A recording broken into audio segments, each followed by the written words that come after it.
Cooking with Aim channel එකට අදත් ඔයාලා ගොඩක් ආදරෙන් පිළිගන්නවා මම. ඔන්න මම අද හදන්න යන්නේ පොලොසුයි චිකනුයි එකතු කරලා මානම රස සම්බෝල එකක්. මේක බත් වලටත් කන්න පුළුවන්. ඒ වගේම තමයි රොටි එක්කත් පුළුවන්, පාන් වලටත් කන්න පුළුවන් මානම රසයි.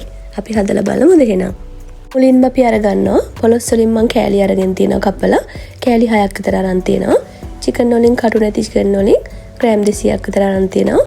මුලින්ම අපි පොලොස් කෑල්ල අරගෙන මෙන්න මේ වගේ මුල කොටස අයින් කරනවා කපලා. ඊට පස්සේ පොලොස් කෑල්ල පොඩිවට චූටි කපා ගන්න ඕන තීරු හිටින විදිහට.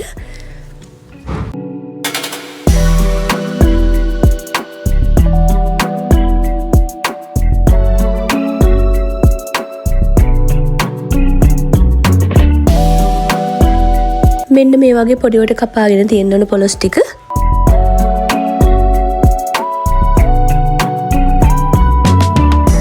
ඊට පස්සේ අපි පෑන් එකක් ලිපේ තියලා තෙල් ටික දාගෙන හොඳින් රත් කරගන්නවා. දැන් තෙල් ටික හොඳට රත් වෙලා තියෙන්නේ. ඊට පස්සේ අපි පොලොස් ටික දාලා මේ විදිහට හොඳට බෙද ගන්න ඕන රන්වන් පෑවෙනකම්.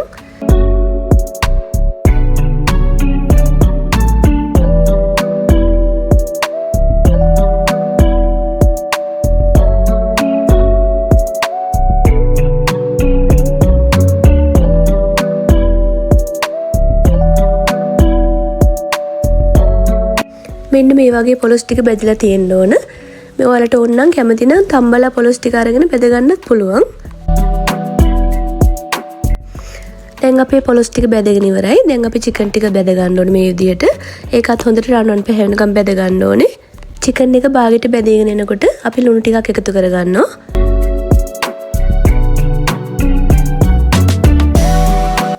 දැන් අපි චිකන් එකත් බෙදගෙන ඉවරයි. දැන් අපි සම්බෝලට අවශ්‍යව කපා ගමු. මම අරගෙන තියෙනවා තක්කාලි ගෙඩියයි දෙහි බෑයක් අරන් තියෙනවා ලුණු ගෙඩි දෙකක් අරන් තියෙනවා අමු මිරිස් කරල් දෙකක් අරන් තියෙනවා. දැන් අපි ලුණු කපා ගන්නවා. ලුණු කපා ගද්දි දිග හැඩයට මේ විදිහට පොඩිවට කපා ගන්න ඕන. ඊට පස්සේ අපි අමු මිරිස් කපා ගන්නකොට අමු මිරිසුත් පොඩිවට කපා ගන්න ඕන.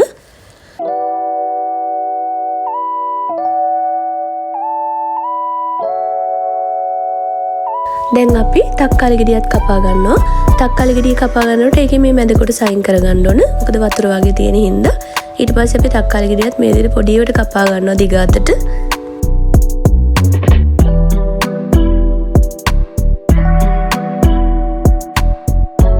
දැන් අපි සම්බෝලට අවශ්‍ය කරන ඒවාත් කපාගෙන ඉවරයි.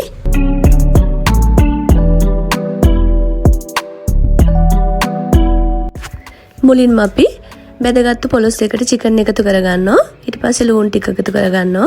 ඊට පස්සේ කපාගත්තු අම්මිරිස් ටික, ඊට පස්සේ තක්කාලි ටික, ඊට පස්සේ චිලි පේස්ට් ටික එකතු කරගන්නවා. ඊට පස්සේ රසායන ලුණු ටික දාගන්න ඕන. ගම්මිරිස් තේ හැන්දක් විතර දාගන්නවා. දෙහි මං අරන් තියනවා දෙහි බෑවක දෙහි. දෙහි වල රසායන එකතු කරගන්න පුළුවන්.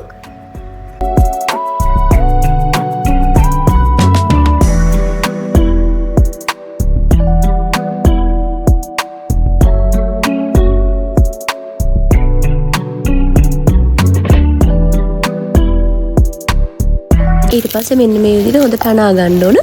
මම මොහු කර ගාලා හොඳට සද්දය ඇහෙන හොඳට පැදිලා තියෙන්නේ. මේ බලන්නකෝ මෙන්න මේ වගේ තමයි අපේ සම්බෝලෙත් තිබුණේ. මාරම රසයි. ඒ වගේම තමයි පොලොස් චිකන් හැපෙනවා. ක්‍රිස්පි ගතියට හරිය රසයි. ඒ වගේම තමයි ඕන දෙයක් එක කන්න පුළුවන් හරිය රසයි. ඔයාලත් අනිවාර්යෙන්ම හදලා බලන්න. හදලා බලලා පහලින් ලයික් එකක් කමෙන්ට් එකක් දාගෙන යන්න අමතක කරන්න එපා.